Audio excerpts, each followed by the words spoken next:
The opinions expressed by the host and guests in this show are not necessarily the views of Children's Health Defense.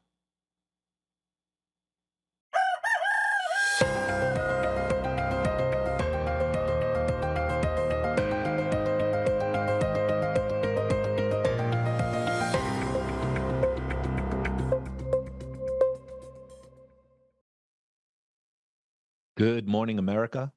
Good morning, world. Good morning, CHD. Welcome once again. My name is Michael Kane. I'm the Director of Advocacy here at Children's Health Defense. Today, we're going to be talking about bills in blue states that are moving. John Gilmore is with me talking about the summer camp bill to ban unvaccinated kids in summer camps, but also to talk about Colorado's bill to ban unvaccinated children from ABA therapies. Then after that, my colleague Stephanie Locricchio is going to be discussing what is EMR syndrome. So stick around for the whole hour. As always, it is a blockbuster. You want to stay for the whole thing. But first, we're going to do some news. As I just said, in Colorado, they have a bill that's so bad. CHD has put out a national action alert. This bill would discriminate against unvaccinated kids from getting ABA services. I'll read this. On May 13th, the Colorado state legislature passed a bill, HB 26-1425, that would prevent children with disabilities who are unvaccinated from accessing applied behavior analysis services, ABA. This bill is now sitting on Governor Jared Polis's desk, waiting for his signature to officially make it into the law in Colorado. Everyone, not just those in Colorado, need to contact the governor ASAP and urge him to veto this bill. 303-866-2471. Do you have a child that needs ABA therapy? Call Governor Polis, 303-866-2471. Just tell your story. Just tell your story. Just tell what would happen if your child couldn't access these therapies, what has gone well for them. And everyone should do this across the nation. Governor Polis is term limited out.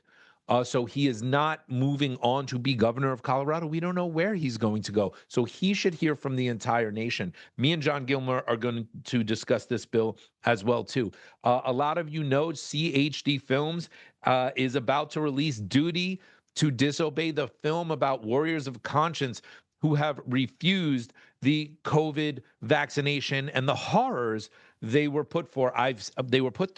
I've seen this film. It is devastational. It is a must-see. June 30th across the nation, theaters, I believe over 100 are going to be showing this film. There's a few days left to make sure the theater near you will show it, because if they don't sell 50% of the tickets within 2 days, they're going to pull that showing. So please go to Duty to Disobey Film and support Duty to Disobey.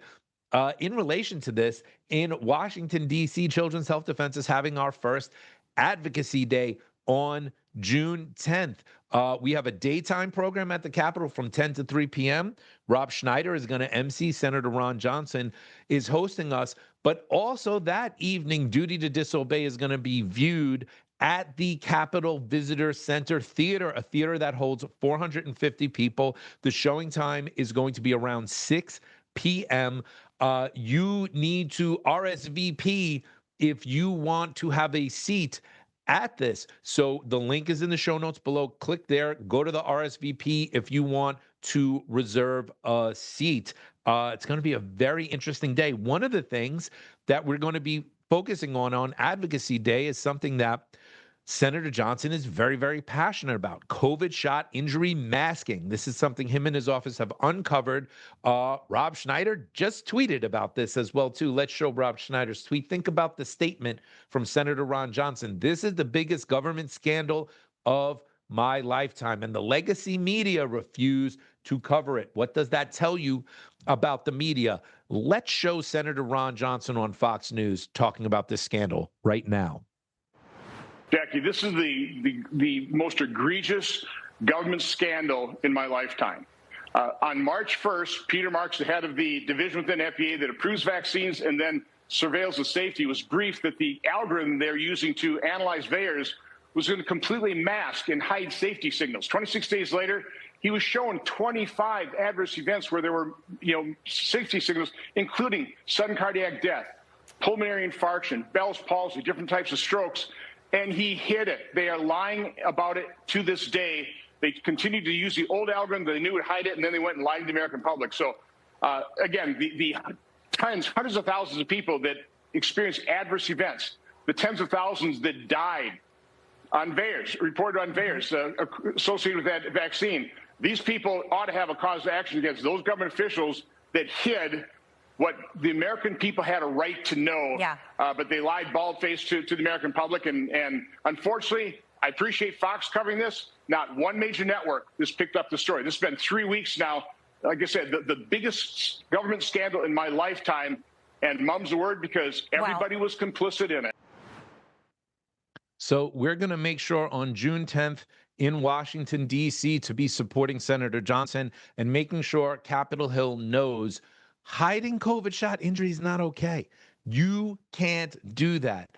You can go to CHDadvocacy.org and you will see the link where you can go and register by clicking on Rob Schneider and Ron Johnson's face. Go to CHDadvocacy.org and we have it up there. The link's also in the show notes for you to RSVP for this. One of the other things I think we're going to be covering on Advocacy Day as well, too, a CIA whistleblower came to the Senate and nobody said a word. Reporting blackout on CIA whistleblower underlines why I don't trust legacy media, and you shouldn't either, from the great Paul Thacker, who combed through the mainstream media, including the medical journals, and whistleblower James Erdman III, who is currently a CIA officer, not a word on this. So, hey, there's a little theme there.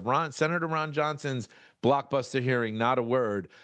Senator Rand Paul, with the CIA whistleblower on COVID, that the lab leak theory was known to be likely correct by the intelligence community until Anthony Fauci injected himself into the conversation. Blackout on that, too.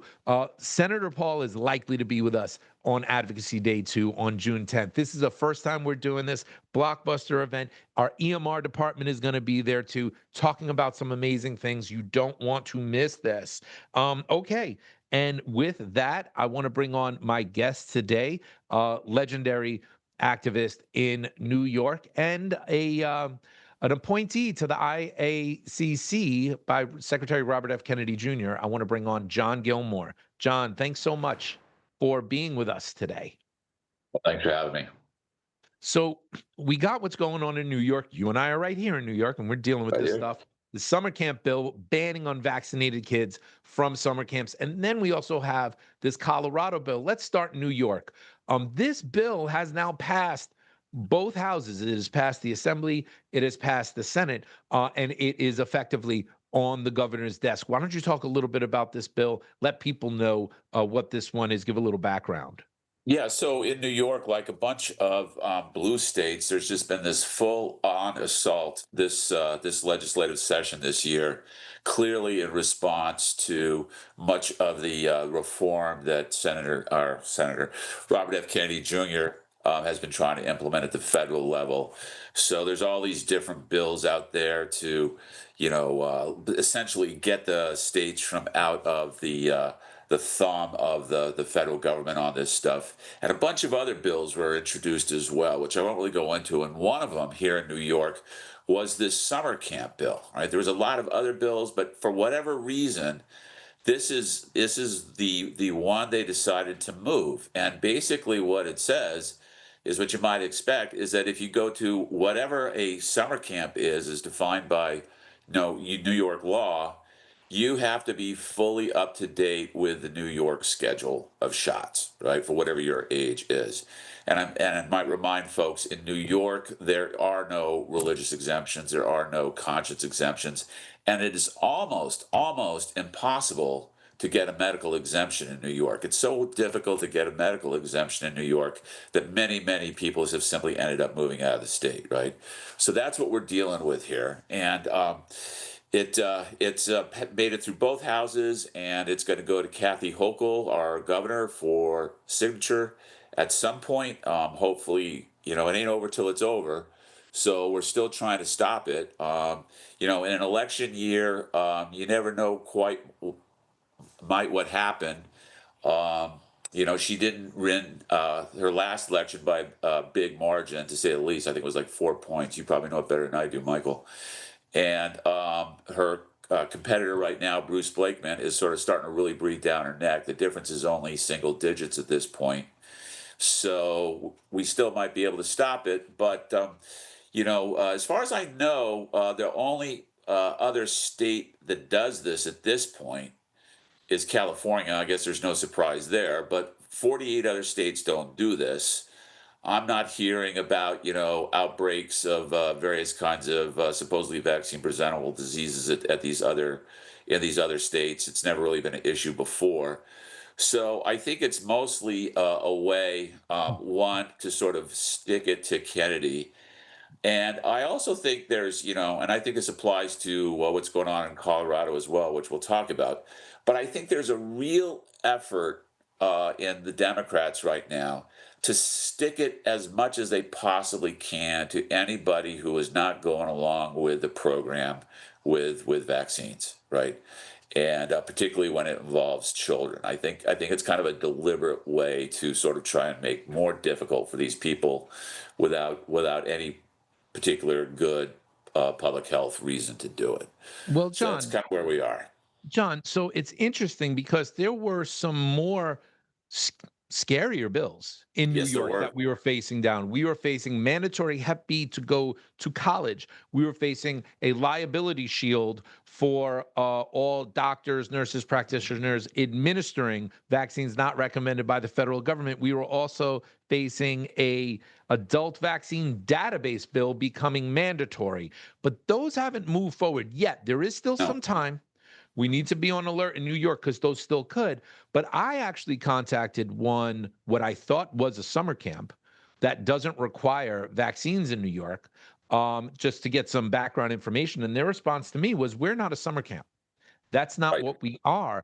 And so this, banning unvaccinated kids from summer camp bill, it seems like it might have a very minimal impact. And that's fascinating to me. You actually were the first person to bring this up to me privately, Right. that this is least likely to impact voters because there is no Probably. religious exemption. And these things have kind of been worked out in homeschooling situations and other prior. Why don't you give us your comments, your thoughts about this? Well, you brought up a couple of really good points. The first I want to talk about is what we saw in New York is that anything that involves forcing adults to get shots that they don't want to go get did not go forward.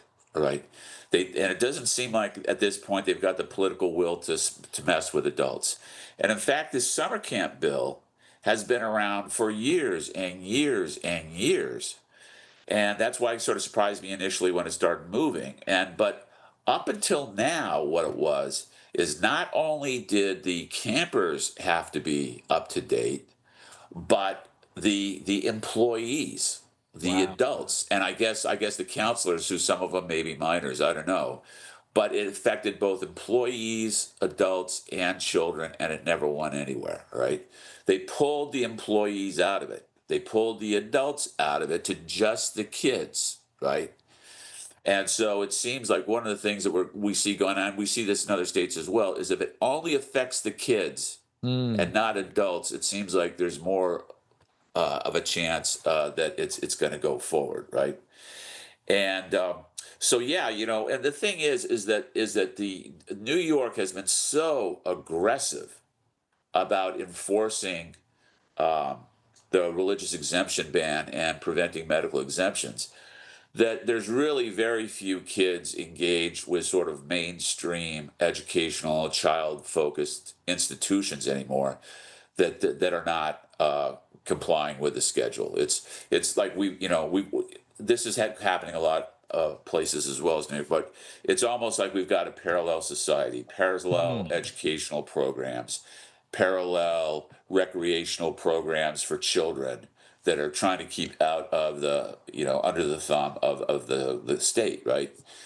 And so I agree with what you're saying. I imagine the number of children that may be affected by this is relatively small. I am afraid, though, that there are particularly religious camps that might have very high numbers of kids who aren't vaccinated, they may be, really heavily impacted by this, right?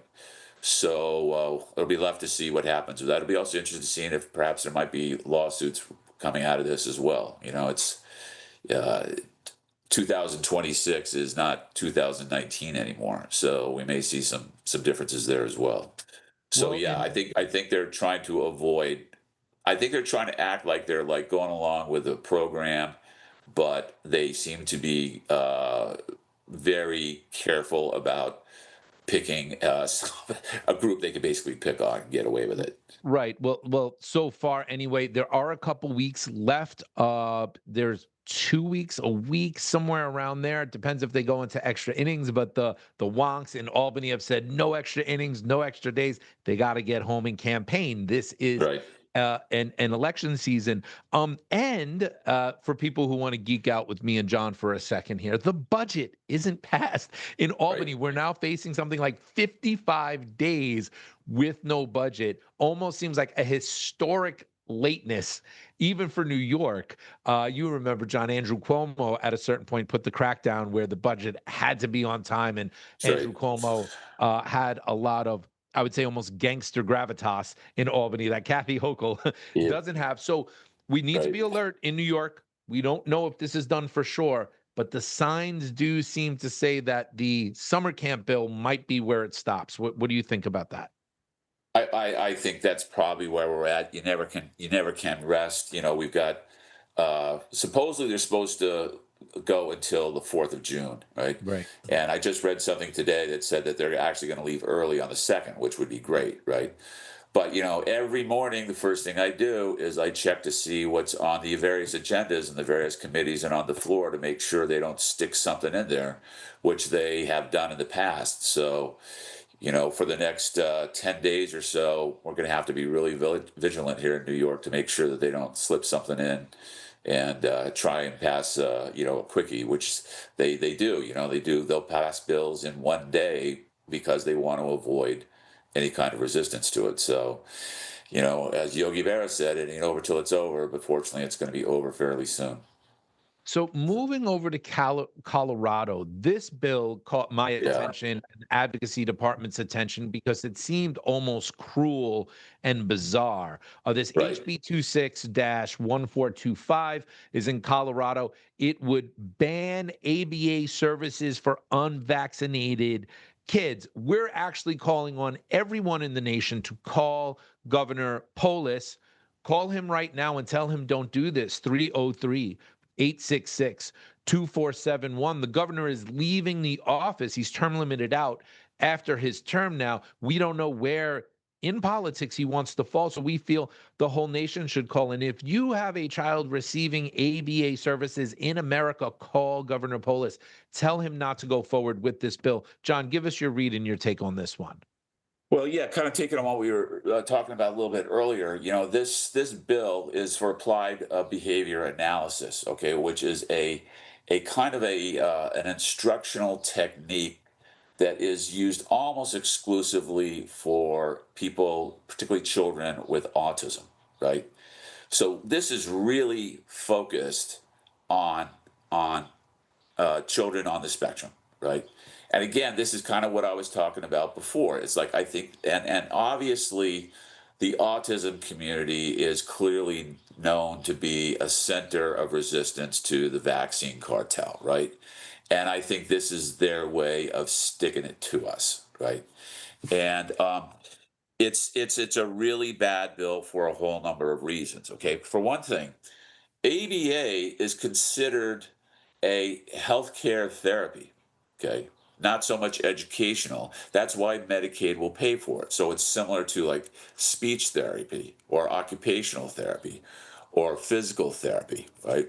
And these are all modalities that are used with probably the vast majority of children with autism who have access to these kind of services, right?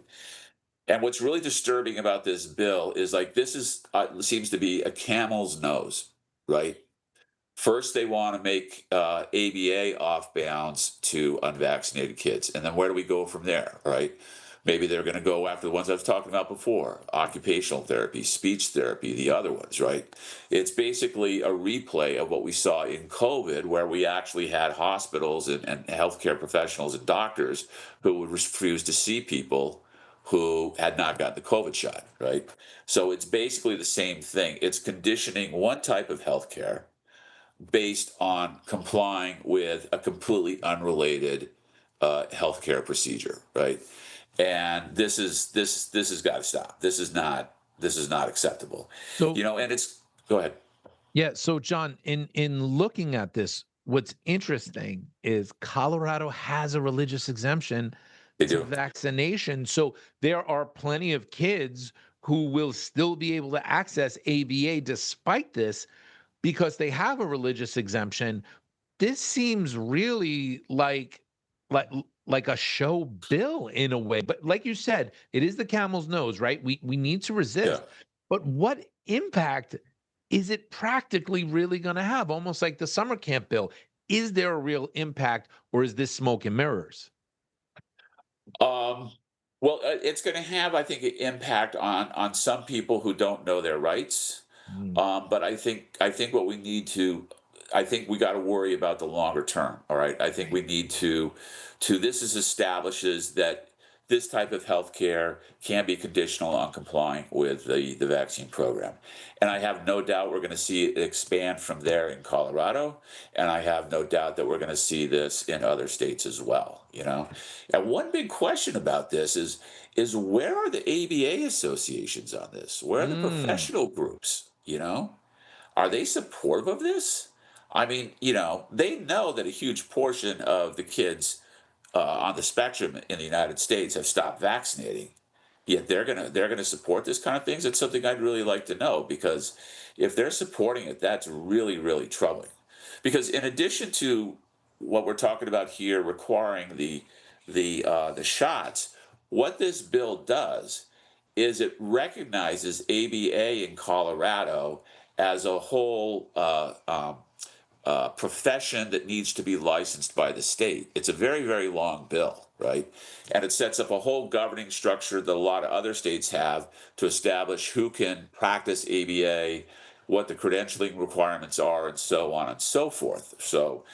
And it almost seems like they might have cut a deal here where they would approve ABA as a licensed profession, but then this was thrown in to probably sweeten the deal for maybe some people who needed some persuasion in the legislature here. I mean, it seems like a very much it's so unrelated, right?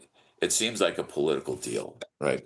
Another thing that's really weird about this is that ABA is basically done one-on-one. You have a therapist with the child involved, right? And sometimes there'll be more than one child in the room at the time, but not all that often. And I took a look at Colorado's Medicaid billing numbers, right? And Medicaid will pay for ABA in Colorado, right? And essentially, all the Medicaid money goes to one-on-one services. Okay? Wow. Virtually nothing goes to groups. So this isn't even like they're trying to pretend this is like a classroom situation or a daycare kind of situation that have a sort of different regulatory regime over it than healthcare, right? So it's kind of neither one nor the other, right? They're not trying to treat it like healthcare. If they were treating like healthcare, they wouldn't have this. Um, and they want to bill as if it's healthcare. But then when it comes to these vaccine requirements, they're kind of saying, well, it's more like education or daycare where we have these kind of mandates in place already. And so it's a very confused kind of bill. They got to decide whether they're going to be healthcare or they're not going to be healthcare. Okay, Right. is this going to be for a group or a school or one-on-one services with an adult, right? Right. And of course, just like we were talking about before, the adults don't have to get vaccinated, right? Yeah. So just what are they worried about? There's no, adults don't need to get vaccinated, and we're talking about the provision of one-on-one services. So it's they're basically picking and choosing whatever kind of model that they want to use, clearly with the idea of just sort of forcing as much vaccination on this group of people as they can. Everybody, please call Governor Polis now. You want to give him a call and say, there's no reason to sign this bill. 303-866-2471. Everybody in the nation should do this, especially if your child accesses ABA therapy. 303-866-2471. Call Governor Polis and just tell your story. Tell how this benefits your child and what would happen to you. And don't just do it just if you're in Colorado. We're out of time for this segment. If anybody wants to follow John Gilmore, go to autismactionnetwork.org.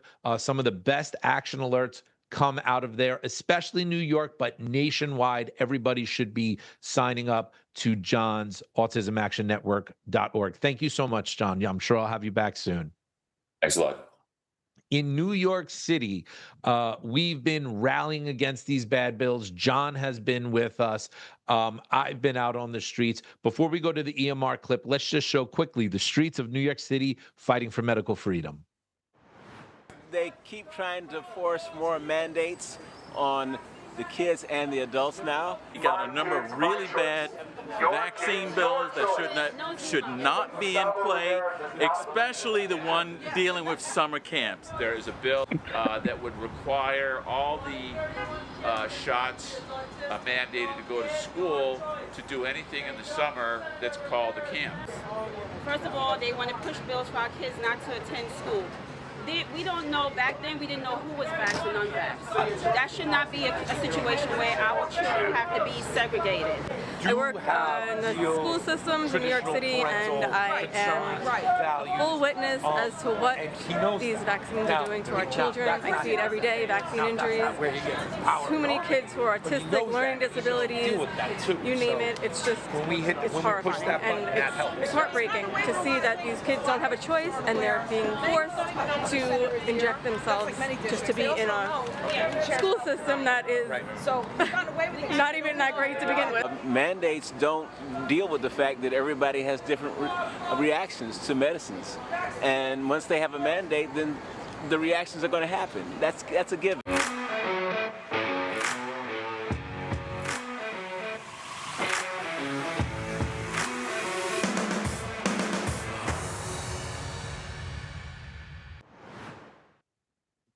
Good morning, CHD. Stephanie Locricchio here with your EMR update. So for those of you that may not know, May is Electromagnetic Radiation Syndrome, or EMR-Syndrome Awareness Month. Up to 30% of people experience symptoms like headaches, insomnia, brain fog, all related to wireless radiation. Let me just put this in perspective for you.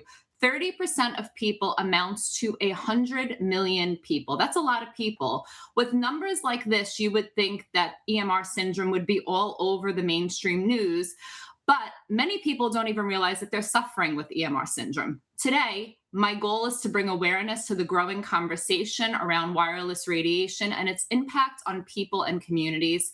Joining me is EMR advocates Andrew and Odette Wilkins, who both personally live with EMR syndrome themselves. Through their own experiences, they've become outspoken, powerful voices, raising awareness, educating communities, and advocating for safer technology practices and greater local input on wireless infrastructure. I'm so honored to have you both here to share your stories and to increase the conversation around this very important syndrome that people don't know about. Thank you so much for being here. Thank you. Thank you for having us. I'm so happy to have you. I feel like when I saw those numbers, 100 million people, that's a lot of people. And the fact is that so many people are suffering with this and they don't even realize what it is. And yet they're exposing themselves both voluntarily and involuntarily to this invisible toxin that is making them sick. So tell me, both of you, a little bit about when you first realized that you were suffering with EMR syndrome and how it's had an impact on your life. Andrew, you want to go first? Sure. Yeah. That was probably around 10 years ago while I was visiting my elderly parents that I started to notice that I wasn't sleeping well at their home. Didn't know why. Was getting some headaches also, which I never got headaches before. I'm a very healthy person. And that lasted for several years in the dark, had no idea why. But then in 2019, I traveled to Europe and saw actually a great deal of protest against cell towers, which was not happening in America. There was no protest that I heard of. And I was intrigued by it. And as fate would have it, about 6 months after that, basically, Verizon tried to institute a new agreement with my town in Ithaca, New York, to install cell towers wherever they wanted to. And long story short, I got involved with this. Eventually, my wife and I became the leaders of the local organization. And in that process, I spent hundreds of hours researching this whole phenomena of pulse modulated microwave radiation, wireless radiation, and was just shocked by how much science, literally thousands of peer reviewed studies, show how awful this radiation is for us. And it also woke up in me like, oh, this is very well might be what's going on at my parents' house. And lo and behold, they had a new cell tower installed a few years before that, just 500 feet from their house, a huge one. And so that's how I got into this movement. Wow, that is just remarkable, the timing of this installation and your symptoms. And for many people, we're not looking around for it. So it's like you're suffering so much, but you can't find the answers. And I know how frustrating that can be. Odette, what about you? What led you to realize that wireless radiation was a source of your suffering? Well, I was staying in an old farmhouse in England, and one morning I woke up and in the middle of the night, and I had no hearing in my right ear. I woke up and there was no hearing. I just said, "What happened to my hearing? I heard just perfectly the night before, and now I have no hearing."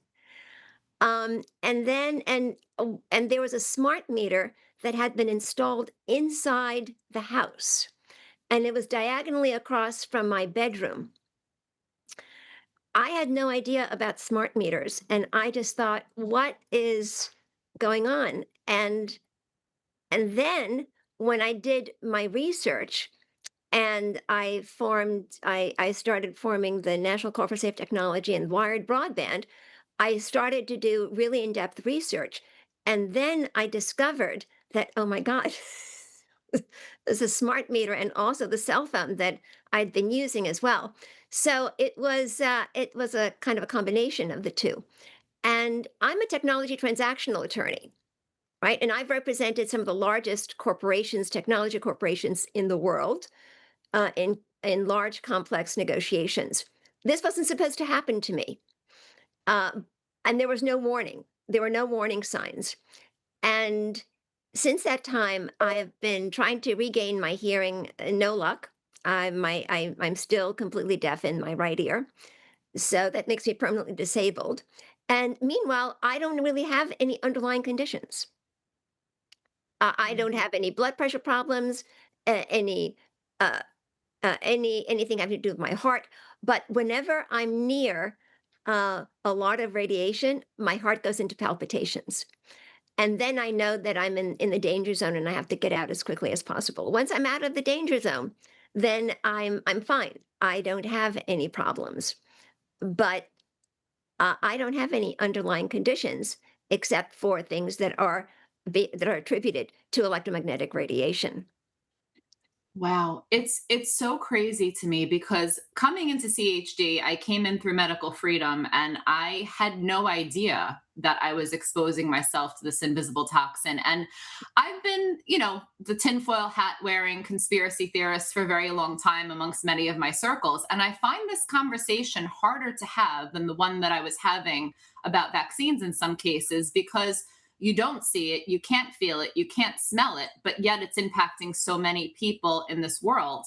What has been the hardest part of living with EMR syndrome and sharing what you're dealing with other people? Because I know for a lot of people, they don't receive it well. They think that there's no such thing, there's no reason. If it was safe, if there was a problem, we would hear about it. That's what I hear all the time. If there was a problem, we would know about it. Right. Well, there's plausible deniability. When it's invisible, there's plausible deniability. You can't see it, you can't touch it, you can't smell it. So, then it's not there. But it's very much there, and that is what the problem is. It's kind of stealth, and it really has a very huge impact on people. So So that's why there's plausible deniability. Yeah. Yeah. And there's a spectrum, right, Andrew? So it's like you could have minimal symptoms, insomnia, heart palpitations, tinnitus, but that spectrum grows to some really serious conditions like neurological disorders, some types of cancer. So the fact that this is happening, what is your biggest frustration with the plausible deniability that's out there right now around this? Yeah, well, I think what Odette just said hits it on the nail on the head. It's an invisible toxin. And so it's because of the millions of dollars, if not billions of dollars, that the telecom industry has spent to disinformation around this topic, and unfortunately, our love of technology and our cell phones. I think there's a tendency for people to kind of bury their heads in the sand on this issue. They don't want to hear about it. They don't want to address it. So that's been frustrating to me. Is the science is behind this. We know for a fact that this is a problem. And yet, because of our addiction to technology or the efforts in the telecom industry, it just hasn't become the issue that it needs to become yet. So that's the frustrating thing for me. It definitely is frustrating. And I think that the convenience of this connectivity that we have access to at all times, it comes at a cost. And the truth is that our children right now are the guinea pigs for the telecom industry because they're going to have this exposure from cradle to grave, which is something that's never really happened before in generations prior. So we really don't know what the long-term effects are, but I mean, we're seeing it play out right now in real time.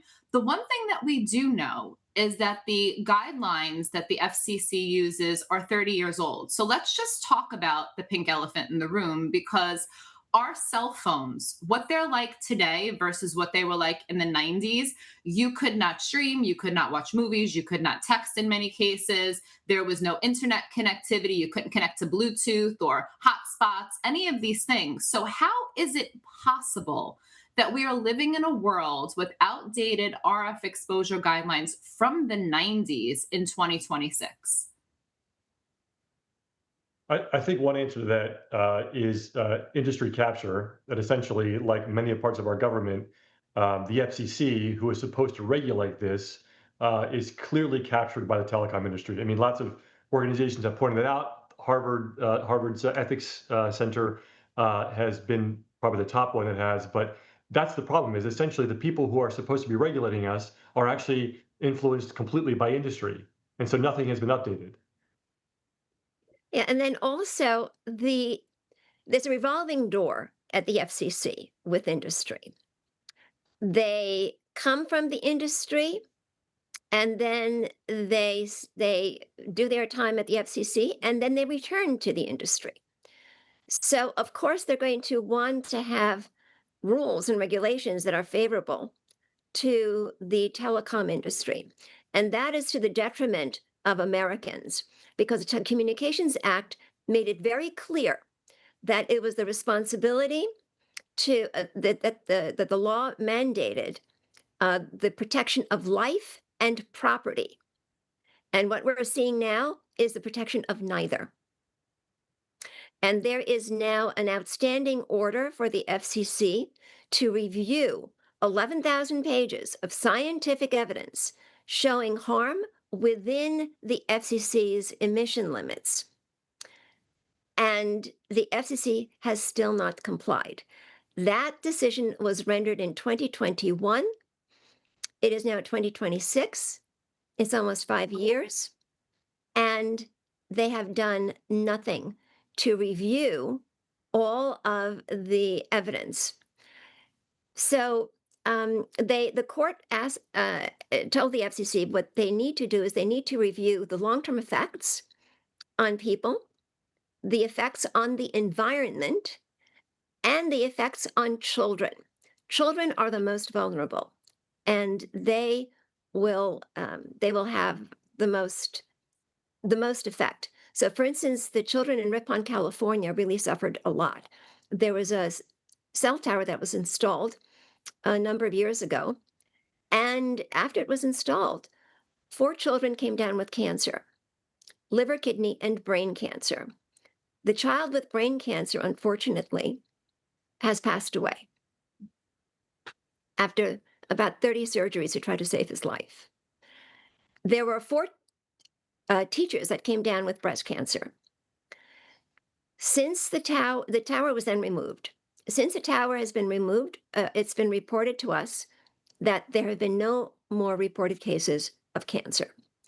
So that is what we call in the law probable cause. It wasn't there before the tower was, it wasn't cancer before the tower was installed. The tower was installed, then there was cancer, the tower was taken away, there were no more reported cases of cancer. So that's very strong evidence against the tower. It's infuriating to me because adding insult to injury, we have these outdated exposure guidelines. And then we also have in the Telecom Act of 1996 saying that you cannot consider health or environmental impacts when you're deciding where to put cell towers. What can people do that are listening right now and are as infuriated as I am listening to the suffering that is happening, both in small little fractions with headache, insomnia, all the way to an innocent child dying from cancer because of this exposure? And yet our government is failing us right now. How do we make a difference? How do we get loud and let people know what to do to stop this? Well, several things. Join us at the movement called 704 No More at 704nomore.org. And both Odette and I are on the steering committee of that organization. It's actually, as far as I know, the biggest initiative right now around cell towers and helping raise the awareness of the public of this problem. So please join us, get involved with that movement. At a local level, you can educate yourselves and organize your neighbors to look into your own local codes and talk to your local city council members about possibly creating new codes that do your best to inoculate you against cell towers. It's hard because how the federal laws are biased right now for the telecom industry, but you can do some things. We did that in my town of Ithaca, New York. We passed some of the strongest codes in the country. But it took time, and I had to be, both my wife and I had to be super educated about the issue because it is a complex issue. And exactly. And there's also the National Call for Safe Technology, of which I'm president and general counsel. And we set up meetings with, we meet with the legislators, with their legislative staff, and we meet with constituents. And we have a lobbyist, and I and the lobbyist will accompany you to your legislator. And we have a system for doing that. If you register at thenationalcall.org, you can provide your email address, and when you get yourself organized with your federal legislators, then with meetings with your federal legislators, we can accompany you. And so far, we have met with maybe about 150 legislators in Congress.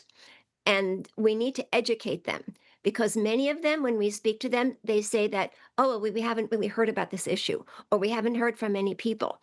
And so the way to really have a voice here is to make them listen to you and to have them hear what you have to say. If they're not hearing you, then they have no idea that there's an issue. If there's an issue, then we need to let them know what the issues are. And a number of them have been very receptive.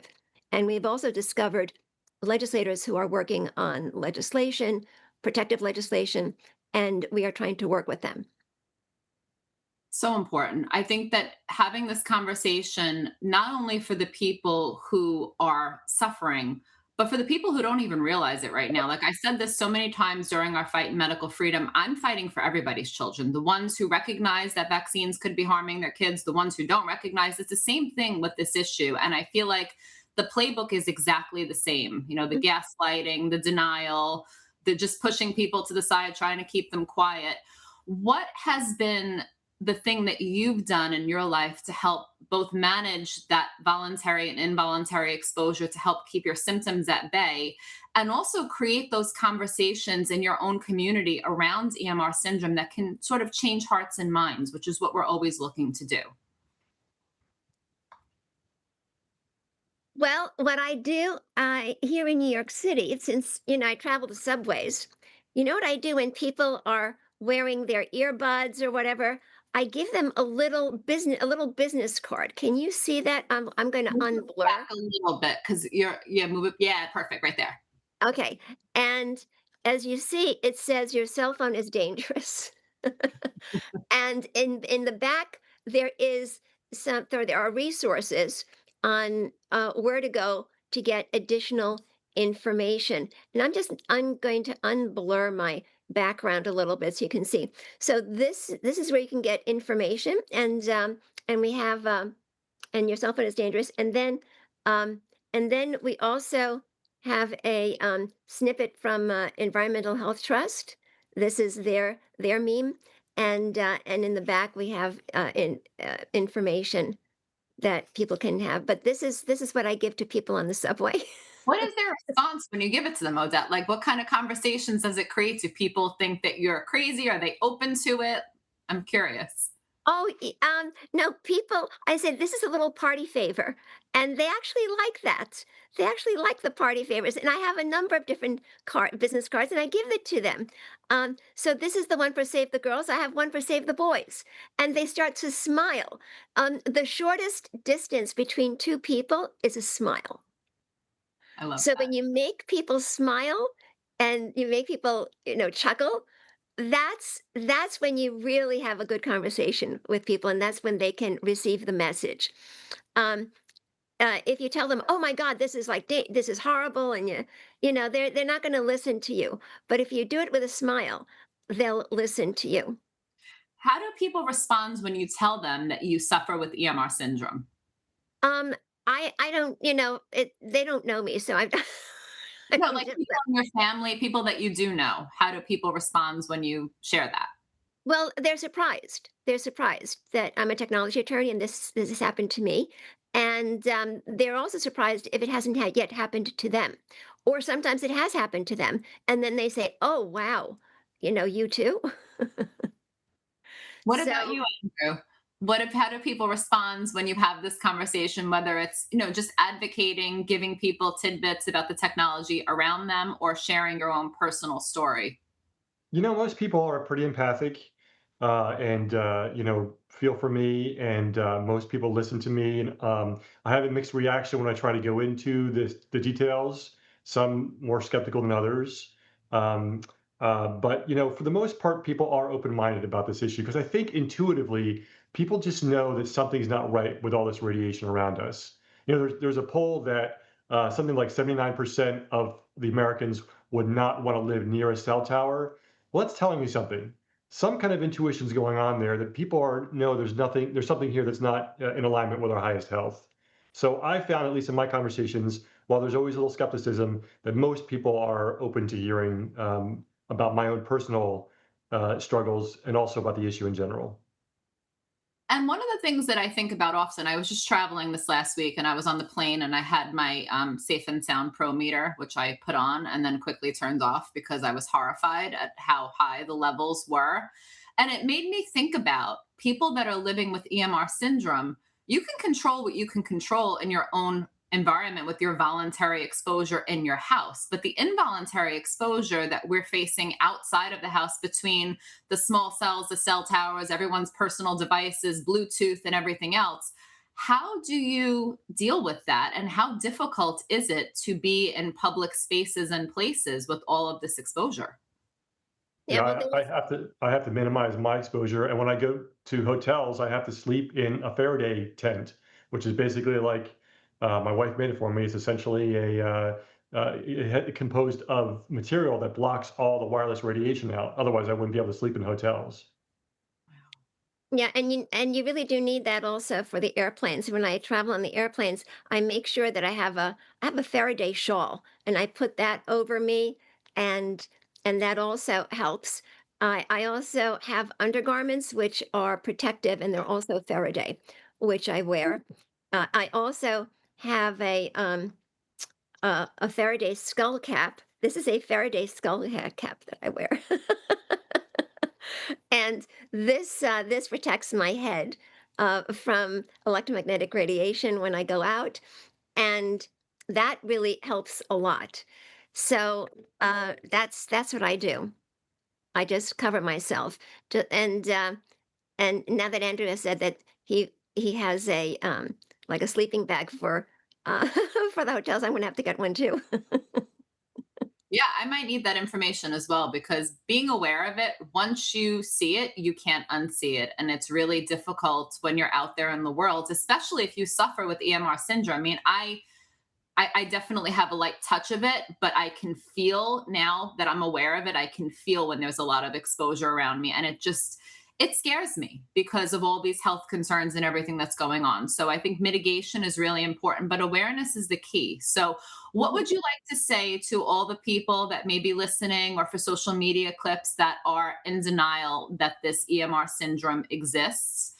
What would you say to someone who doesn't believe it's possible? Well, I would use myself as an example and just point out that there are millions of other people who suffer like I do, who are otherwise healthy, who are credible people. We're not crankpots or conspiracy theorists, but this is a real thing that's happening to us. And that to challenge them, that what I believe is that we are canaries in the coal mine. Those of us who are suffering are actually, everybody's actually having these effects in their bodies. But those of us who are, for whatever reason, more sensitive are the canaries in the coal mine for this much larger issue. Hmm. Yes, that's right. We are canaries in the coal mine. And I tell people, look, I'm a technology attorney. So this wasn't supposed to happen to me, but it did. And that's something that people are very surprised about when they learn that I'm in technology and that I've been injured by technology. So I tell them what I do as an attorney is I draw the line between, I like technology, but I draw the line between technology that is harming people and technology that is not harming people. If people are getting harmed, then that's when I draw the line. And as a technology attorney and as a human being, I have to take responsibility for that. So when I tell them that I'm a technology attorney, all of a sudden they realize, oh, she must know what she's talking about. Well, I'm so glad that we had this conversation, and I hope that there's more to come, because I'm sure that there's many people watching right now that are suffering, that maybe had an aha moment. And mitigation is key. Identifying those exposures in your environment is step one, and then figuring out ways to reduce your exposure will definitely make a difference in your life. But we must be the voices for those that don't have the capacity to have a voice for themselves. So I so appreciate the both of you being here this morning, sharing your own personal stories, and being the fierce advocates that you are. It's an honor to work side by side with you both. Thank you. Thank you, Stephanie. Thank you. you. Hi. So I'm so grateful to have had Andrew and Odette on. And as we close, I want to take a step back and look at the bigger picture. More people are reporting health concerns linked to wireless radiation as wireless infrastructure continues to expand into neighborhoods with limited transparency, little community input, and outdated exposure guidelines. Awareness is important, but it's not enough. This is a moment for action. So if you've not already done so, please sign on to our most recent action alert telling President Trump, Congress, and the FCC commissioner to halt the expansion of wireless infrastructure until the FCC complies with the 2021 court order and reviews its outdated RF exposure guidelines. Join the 704 No More Coalition if you haven't done so already, and help bring visibility to EMR syndrome in your community. Share what you're seeing, talk to your neighbors, and bring the conversation to HOAs, schools, and local leaders. Use our educational resources, share the myth versus fact campaign, and help others understand what EMR syndrome is and why it matters. Most importantly, share your story so other people know that they're not alone. Decisions are being made now that will shape our communities for years to come. Take action this EMR Syndrome Awareness Month, because this moment matters and what we do now counts. So thank you so much for tuning in, and we'll see you back here soon. Have a great day.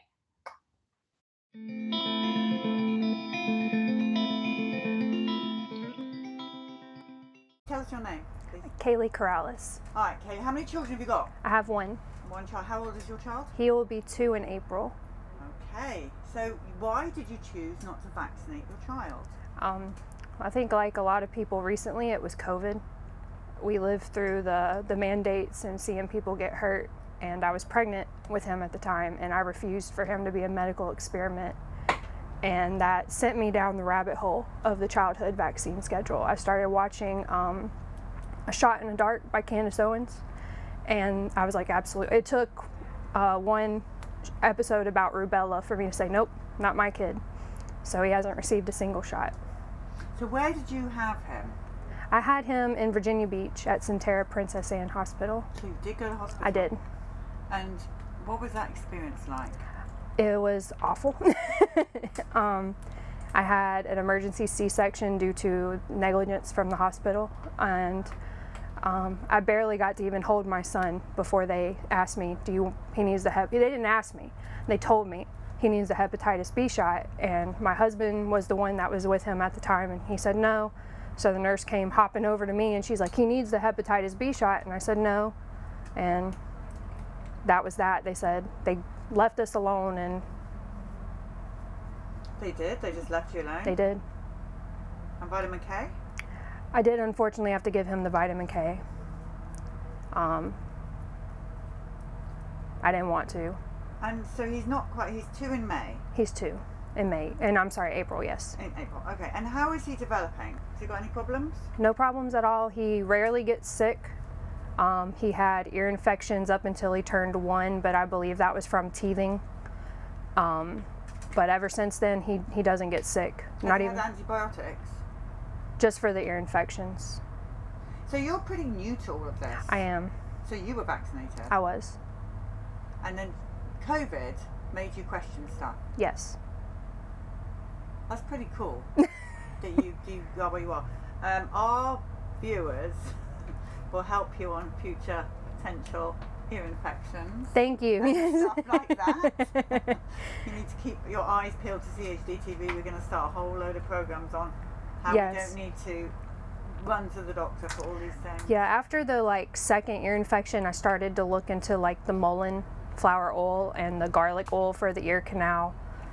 Tried to do it on my own as much as I can, but being a new mother, had you so scared of okay, is this going to get bad? Is he going to lose hearing? So he was on antibiotics way more than I would have liked.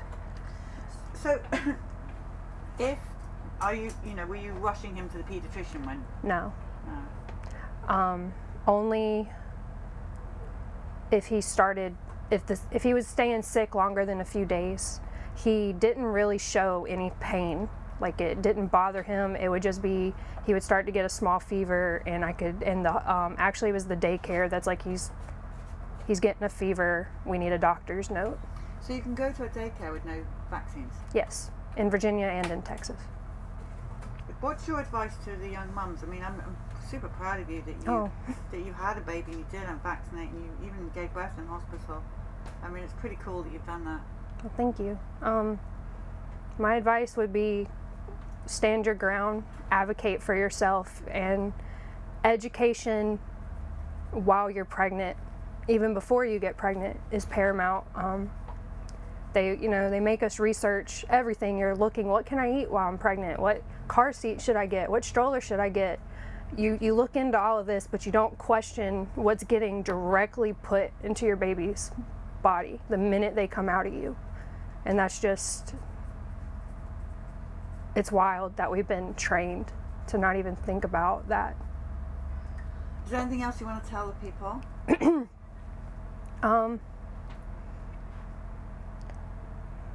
trying not to cry. I'm sorry. It's okay. The names on this bus are absolutely overwhelming. I'm thankful that I'm more of a lesson learned from other people tell, and that my son's name isn't on this bus. No, your son's name will never be on this bus because you're not vaccinating. No. You will never ever be vaccine injured. Well done, Mama. Thank you for sitting here and telling this story. I appreciate it. Thank y'all. I didn't want to cry. The incredible service members. And we owe you our freedom. The Pentagon on is going to require vaccines for all service members. I'm asking the Defense Department to look into how and when they will add COVID-19 to the list of vaccinations our armed forces must get. Leaders did everything legal or illegal within their power to coerce and influence their service members to get the shot. Her son and 9 other Marines were being held in confinement in the brig until they got vaccinated. If you don't do what they tell you to do, they will ostracize you. They will destroy your life. 8,000 well-trained men and women were fired. I lost my ability to feed my family. I mean, I'm being told you're getting dishonorably discharged. You cannot mandate an experimental medical product on military members. The impact is really on the entire nation. I had a battalion commander come to me and she said, "Dear God, we're killing our own soldiers." When we talk about orders that are unlawful, now there is a duty to disobey.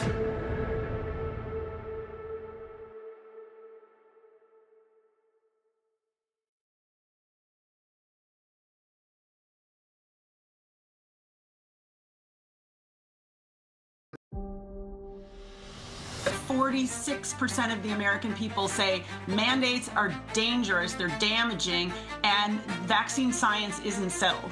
A steady decline of childhood vaccine rates.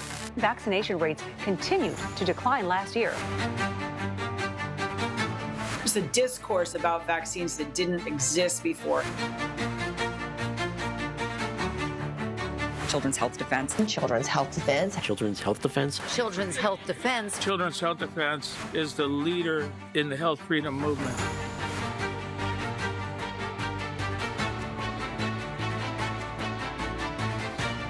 The Department of Health and Human Services is overhauling the immunization schedule, now only recommending 11.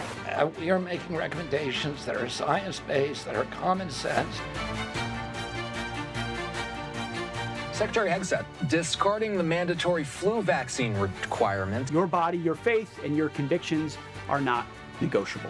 People recognize you have to be able to make an individualized decision. For the first time, the U.S. FDA will acknowledge that COVID-19 vaccines killed American children. States are putting in place medical freedom laws. There's bills in Congress that Children's Health Defense is supporting, the GRACE Act for the right to religious exemptions, the End the Vaccine Carve-Out, ending liability protection, and Tom Massey's bill to repeal the PrEP Act. One of the most aggressive medical accountability lawsuits in decades. Suing the American Academy of Pediatrics. CHD is suing under RICO laws, claiming that the AAP operates as a criminal enterprise and has for decades.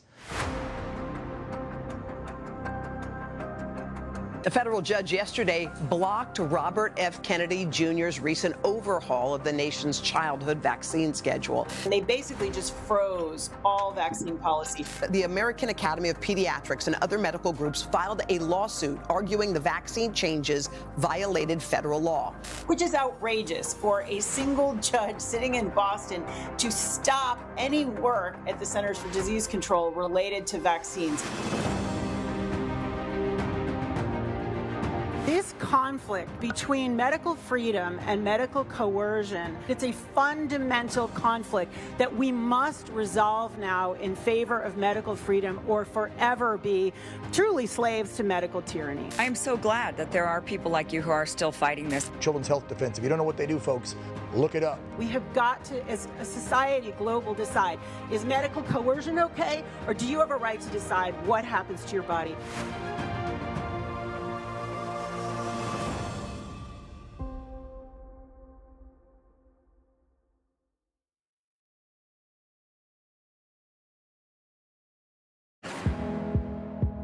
This and all CHD TV programming is made possible by generous support from viewers like you.